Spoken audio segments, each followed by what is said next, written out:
骑奥多摆倒弯爱分两段的争议是一直拢完袂煞。交通部长王国材表示，考虑到侪伙人唔敢直接倒弯，而且大家嘛已经惯习分两段，所以未取消这项规定。不过，伊嘛有建议讲，车流量较大的地区会当开放一个车道，互奥多摆会当直接倒弯。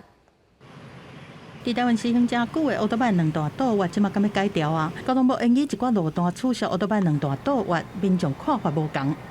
我觉得那个危险性会拉高，两段式左转会比较安全。车辆拥挤的地方，一定是两段是会比较安全。那你当然入小条的，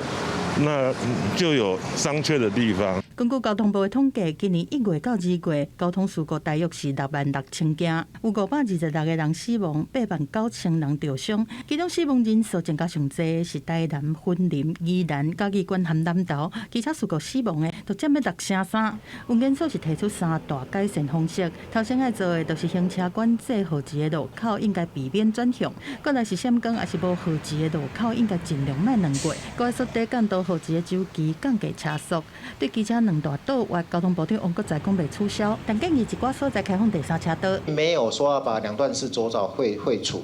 然后刚才又谈了，纵然直接左转哈，我还是要留下这个待转区啦哈，因为有一些这个老人家哈，或是有一些这个比较不习惯开到内侧车道的机车主，那还是可以用两段式